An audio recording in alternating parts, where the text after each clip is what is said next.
What's up, everybody? It's your favorite 3 out of 4's favorite nerd, and today we are looking at the Heat Boys Raphael. This is the third one that I've had the opportunity to look at, all from my good friend Jisk, one of the 4 dummies, and he sent this directly to me. So we're going to take a look at it. I'm anxiously looking forward to it. I think that they make a great product. I think their previous releases have been great. I think the Leonardo's better than the Michelangelo, but I think that they're both great. And I'm anxiously looking forward to see how this one is. So let's go ahead, but in order to do so, we have a lot of accessories to go through. Lots of accessories to go over. So he comes with 2 guns. We'll talk about one of them. They're identically done. Great sculpts. The chamber moves. Silver accents, red accents, blue accents, 2 shades of gray, pad printed paint on it.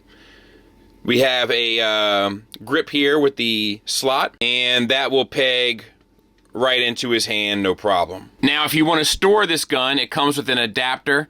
You just slide it on, and then it has the 4mm peg here, and just find a place. You can put it wherever, like there's caps and stuff that come off of this guy, like on the calf, on the elbow, or whatever. But just put it, you know, onto any of those ports. That's not the best choice because of the turtle shell. Let's put it right here.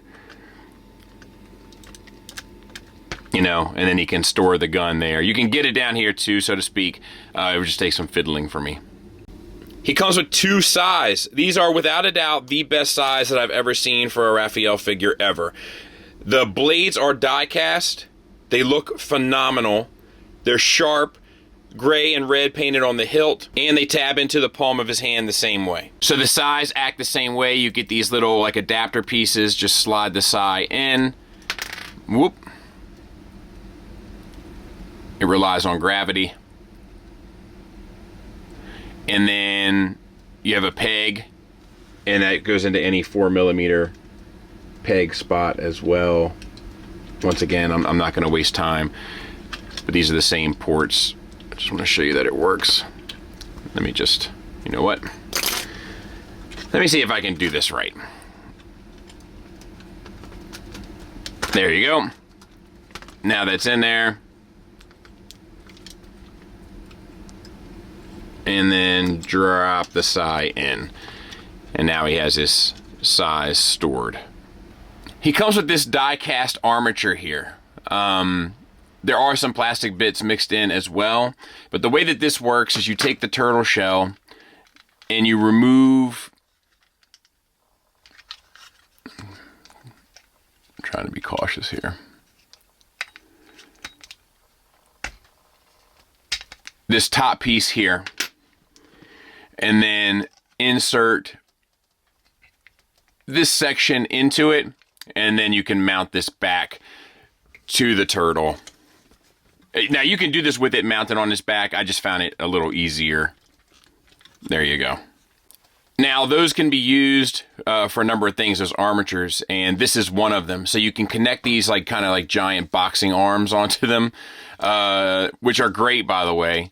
So they plug in there. Obviously, you got 2 shades of red, the white pad printed paint, some metallic blue accents, some gold accents. You have this turtles kind of, I'm guessing, thing here. And it says Fury. The bits here can be held onto by him.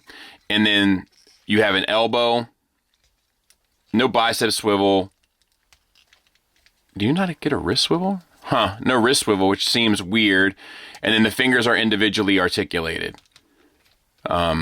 which is cool. So they'll just mount on to these pieces here. And I know that's a little blurry, but a bit of a tight fit. So use caution. And then you can kind of manipulate them however you see fit. Now these armatures also come with their own stuff. But part of it I can't get to work. So you're supposed to be able, and this wrists do move on a peg, and you're supposed to be able to remove the peg. The peg is too tight. I can't get this to remove. In fact, I've popped the hand off the C-clip instead of getting the peg to remove. So once again, fit and finish issue. This guy does have a few of those. But you can use this armature here, this adapter, which is another one they give you, and plug that in, and then this articulates here on a hinge. And then come to the top here, and this piece is supposed to be removable.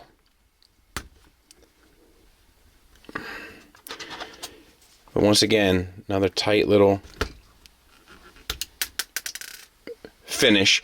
But that exposes a port, and then you can kind of put those on there. You can have those connected as like fist to his arm if you want. Once again, they're not the greatest assortment in that regard. Or you could pop this hand off and apply these like rocket boosters, and you can have like rocket boosters on his shoulders.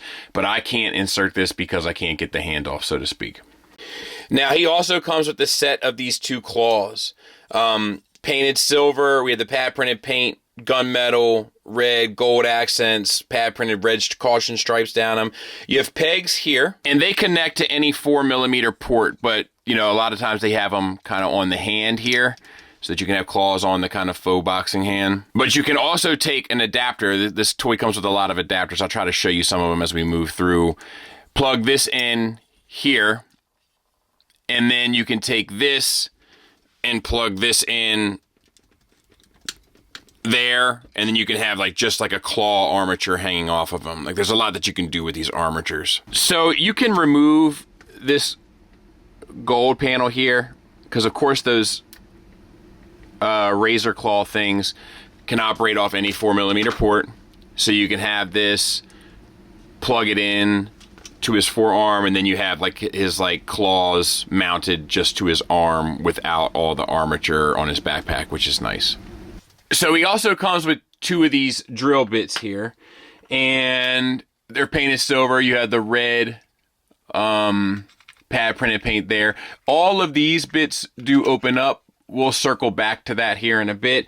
But if you want to apply it to his backpack, you have to use this piece, which is an additional piece, has 4 holes that'll line up with 4 pegs. And then you have this. So now you have to connect this to your armature. And in order to do that, you need to use this adapter.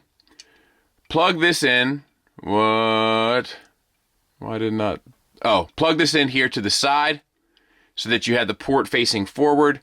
And then you have to plug this in. And once again, little bit of a tight fit, little bit of a burden to get it to work.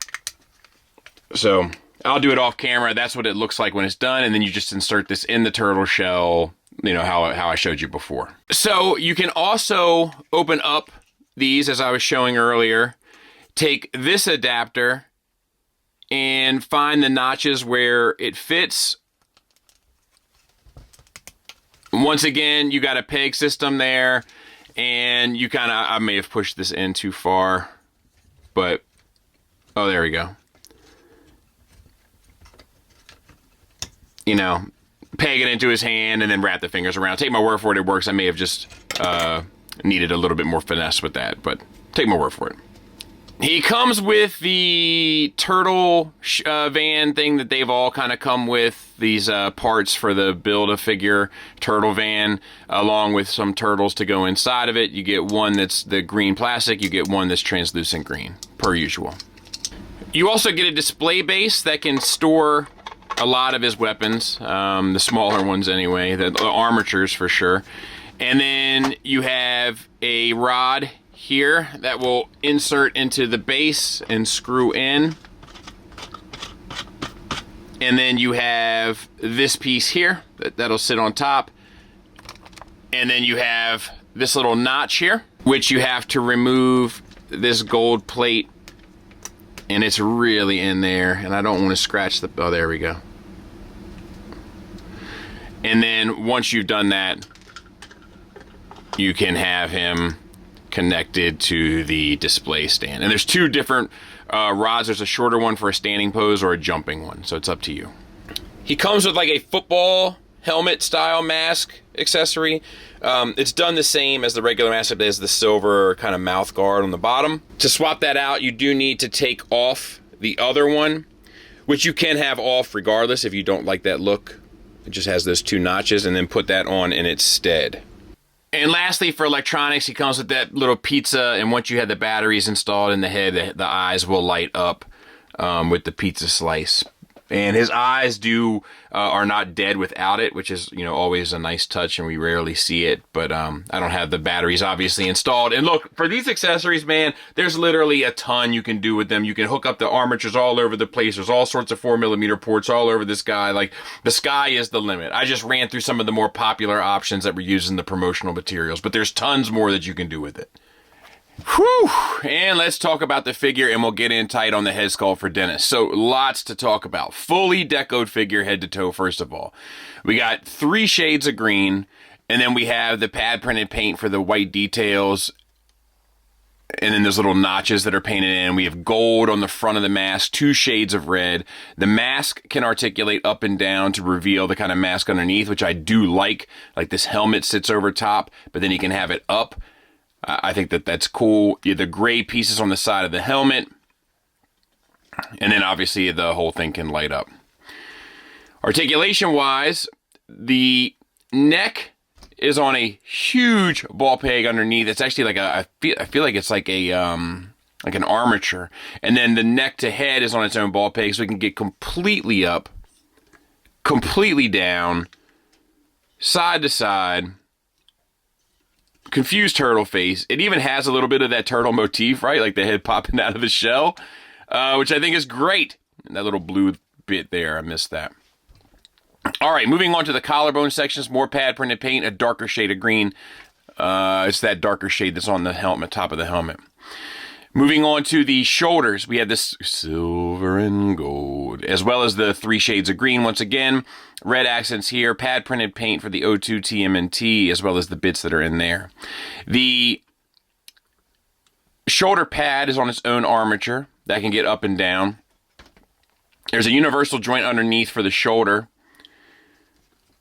The only thing is a little bit of a tight joint, so as you go to manipulate the shoulder, for the arm, the what you call tends to move with it, the shoulder pad, because is operating off that same set of hinges. But just move past it and you can get up past 90 degrees, 360 around. There is a butterfly joint as well. That's nice. There is a bicep swivel. This is that tight little hinge again. Pad printed paint there, single shade of green, double jointed elbow with a gold detailing painted on the die cast piece. Opens up a full arm elbow pad underneath with the pistons on the back of the arm, 2 shades of red with the gold accent and the pad printed paint, and then red for the wristband. The hands are on hinges that also swivel. So you can get in, out, well, just out really. And then the swivel. Fingers, individually articulated at a base pen knuckle, secondary, and then tertiary knuckle. And then the thumb is on a ball peg, and then a base pen knuckle and a secondary knuckle. So really well done. All right. Whew. Moving on to the abdomen. Let's lower the camera a little bit. Lots going on here. So deco-wise, we have that pale yellow. I think it looks great. There's something nostalgic about it. The metallic blues, the 2 shades of gray, pad printed paint, 2 shades of red, pad printed paint, silver and gold accents. Absolutely phenomenal. So this piece here will slide down the abdomen as you engage the ab crunch to get the figure over to there, which is nice, and then the sculpt continues up into the body. There is a waist swivel. Not 360, but I don't think you would need it. And then there is a teapot joint as well, side to side. Really, really, really expert level stuff here. All right, before we go to the lower bar, let's talk about the shell. So we have 2 shades of brown, gold accents, red accents, white accents with pad printed paint. Once again, pretty phenomenal stuff here. Just really well done. These pieces here will slide up and out of the way. And then I think it's this piece will slide up. And then that We'll turn around. I think you can even lower this. And you can put your little rider in there. Silver details in there, red details, the green pad printed paint on top, O2 TMNT. Pretty awesome, man. Don't really have a whole lot negative to say about any of this stuff. All right, let's move on. Hips, universals. Get you out to there. And there, so maybe just shy of the full Monty, but I say we give it to them. They're die-cast joints as well. Forward and back, there to there. So not the full Monty. Or did I say full Monty twice? Full Van Dam, full Monty. Not the full Monty, but more than you would probably ever need. Thigh swivel built around the universal. We have that pale yellow once again for the pelvis with the brown silver accents, gray accents here, silver accents on the belt. Fantastic. Legs, we have the 3 shades of green once again. These pieces manipulate around to get more articulation. They sit up top to cover down on the joint. We have gold accents there on the side. We have a double jointed knee. As you move the knee, the 2 pieces move around to cover down on the joint. Beautifully done. 2 shades of gray with a blue accent up top. 2 shades of red with the gray pad printed paint. Silver accents. 3 shades of green here. 2 shades of red. Silver handlebar there down at the bottom. Not sure what that you would use for. Easy, lads. And then we have a toe tilt down, a toe tilt up, an additional toe tilt up, and then a rocker. Rocker is a little limited. Doesn't come down, so to speak, or anything like that. So, I mean, look, few nitpicks, right? Few nitpicks, but overall, an outstanding figure. You know, one of the better figures you'll have the option of looking at, you know, or the opportunity to look at should you buy one for the year. There's no doubt about it. You know, 2025 starting off pretty strong. Size comparison wise, I don't have the other 2 obviously, but I have like a Unique Toy Swindle and then a Hasbro mainline figure kind of close, and hopefully that will give you some sort of an idea of how tall he is. He's a decently sized figure. Probably not enough for a Detolf, but definitely gonna have a presence on the shelf. Final thoughts wise, let's start with the negatives. Some of the joints are a little tight, like they're over tolerance. It's like a fit and finish thing, and it makes the kind of playability of it a little frustrating. Like a lot of the die cast pieces on those armatures and trying to get all of that sorted, like it has a tendency to be such a tight little joint that it pulls the whole thing apart, and then you have to put it back together. It just doesn't make for the most fun experience. Same goes for like the shoulder joints and stuff, and manipulating the kind of shoulder pads and all that. Like it's just, there's a reoccurring trend there. I also, this is another one where I don't know if like the accessories, while being cool, I don't know if they match the character all that well. It seems a little techy, you know? And I understand he's a giant robot, I get that. But it just seems like, even if those giant arms like just locked onto his arms in a better way and was like an extension of him fighting rather than like the kind of tech of like the stuff coming out of his backpack, I think would just suit the character better. That's a subjective thing, but it's my opinion. The kind of user-friendly element of a lot of these accessories are not the best. Even take my opinions about them out of the equation, like just getting to utilize them for a number of reasons is just not the most kind of fluid. And those are probably my only criticisms.